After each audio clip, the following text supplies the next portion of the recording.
Hi, I'm Britt Savage for WooFDriver News. How you doing today? I'm coming to you live, bringing you dog stories, news stories from around the world and your own backyard. I hope you're having a great day. Today is a special day. I don't know if you know that, but it is a wonderful musician and humanitarian named Sir Paul McCartney's birthday today. He's 74 years old. Can you believe it? 74 years old. He's still out there touring, still doing music, writing, and just being an integral part of the music business is so cool. He's also a big dog lover. I'm pretty sure you probably knew that. He has written a lot of songs about dogs, and he loves all types of animals. So we're just sending him out a big happy birthday, Sir Paul McCartney. And so I wanted to get a story about Paul McCartney and kind of like a secret sound on a record and tell you about an experiment I did today. Maybe you want to do it too. But here it is. It says, Paul McCartney has confirmed that when the Beatles recorded the Sgt. Pepper album in 1967 that they placed a sound that only dogs can hear on the record. In an interview with the BBC, he said, "I think vinyl is the best. It just sounds good. I asked my engineers why it sounds good, and they explained that there are frequencies above and below which you can't hear. We got into this rap with George Martin," that's their longtime producer, "a long time ago. We'd talk for hours about these frequencies below the sub that you couldn't hear and the high frequencies that only dogs could hear. So we put a sound on Sgt. Pepper that only dogs can hear." It's actually on the song A Day in the Life, and it's on the Sgt. Pepper's record. And, well, some people have said that you can't hear it on a CD or on an MP3, because on vinyl it just has more of the frequencies that were originally recorded on the record.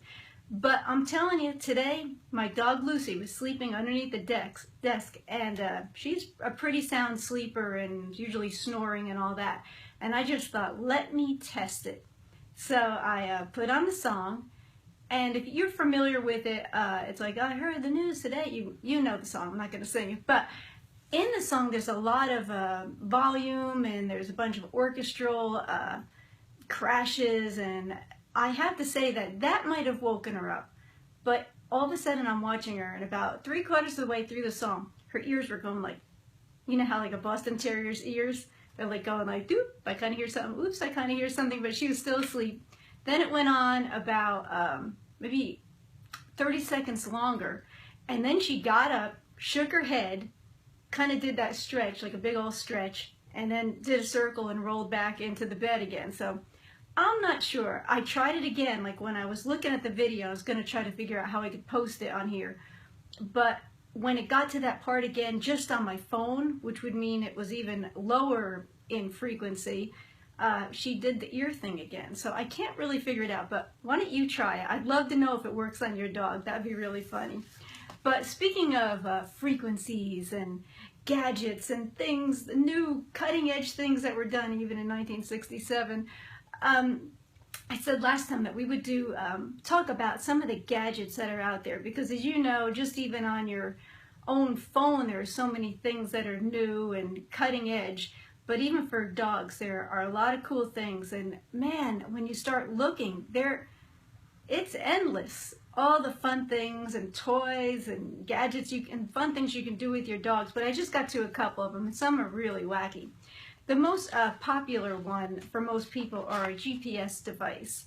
And you know how that might work, where a lot of times they're on the dog's collar, and then you can find out where your dog is, always know with an app on your phone where your dog is. And I think that's really great. I don't have one, but I'm thinking about getting something like that.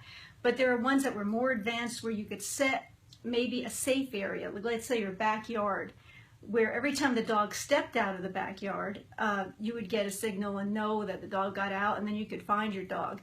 And there's other ones that also have the tracking device, which would be like a training device also. And I talked to our WooFDriver here, Bill, and he told me that he uses the Garmin Alpha system, and he really likes it. And I looked at that online, and it looks really cool, really advanced. And I know that's the one that I've been seeing in the videos, that you can have more than one dog onto your tracking device, and it has like a bird's eye view sort of like a satellite imagery so that not only your dog doesn't get lost, but you don't get lost, and you can see trails and you can train your dogs, and it looks pretty cool. So look online. There are a lot of them. I saw a lot like on Amazon.com, and of course it has all the reviews, so you'd be able to see which one might work with your dog and your application of what you might be doing in your life. But next we have, oh, this was a new product for walking 2 dogs at once. Have you ever tried to do that? It gets pretty crazy. You know, you have 2 leashes and sometimes they get all tangled up.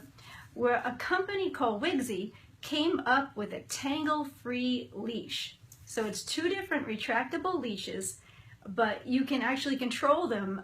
So one, you could give your dog a lot of run. Maybe that one you have to run over there, and then the other one you have to stop. So it looks like a pretty cool thing, and it's just sells all over the place, like in your pet shop or online. It goes for about $70, but I guess if you were walking 2 dogs every day, it might be worth your while. But some of the people who reviewed it were saying that it worked better for smaller dogs, and that would probably be true. It might be hard to have 2 gigantic dogs, even if the leash wasn't getting tangled up. Just having one hand on them, it might be hard. Then we have the Pet Cube. Oh, I wanted to show you some pictures. Hang on. This is kind of what that leash looks like. I'm going to see if I can show it to you. Yeah, there's this part here that it doesn't get tangled up for some reason. And I also wanted to show you the other thing, which would be, oh, where is this thing? This would be the Garmin Alpha thing. And you see those, I always see them on the WooFDriver's dogs. And then you can see where you are. Uh-oh, look at, he ran away. So that's a pretty cool thing. But the next thing is called, this looks pretty great. I don't know, I'll talk to you about this, but it's called the Pet Cube. Look at that, looks like a little corgi up there with a Pet Cube. Almost looks like maybe one of those Bose systems where you would listen to music, but it's a little square box, a cube, and it says it's a 2-way audio and visual cube that lets you interact with your pet when you're not home. You can even use your finger on your phone on the screen, and actually a laser beam will come out, like a little laser pointer. And so let's see, mostly my cat likes the laser thing, but could be running around the house and you could be watching the dog or the cat, and you can be saying, "Good dog, I'm gonna be home soon," or just, you know, talking to them. And you can also be kind of reprimanding them. It's like, "Get off that sofa, you know what I told you." So it's kind of cute. It runs for about $200, but it might be a good gift, or if you spend an awful lot of time away from home, maybe you'd like to be able to interact with your pet. It has a big wide angle lens, and so you could see your whole house almost, and you would be able to see what your dog's doing and take some videos and take some photos. I think that might be cute. Now, for the dog owner who has everything, it is, where am I here? Hang on. My favors. This is so great. I got to show you this picture. It is a gigantic box, and it's called the Canine Water Stall. To me, it looks like a safe, like a big safe, but it's a box that's got 16 water jet nozzles and a shower head that wash your dog in an enclosed space. It reaches those hard to reach areas, it says, and you can stick your arm in and direct the shower head. It has a movable shelf, so it can work for most dogs. I mean, if the dog owner has $1,200, so that wouldn't be everybody. But if you want to try something for about $25, there's something else, and this looks pretty funny. Look at this. This is called the Woof Washer 360.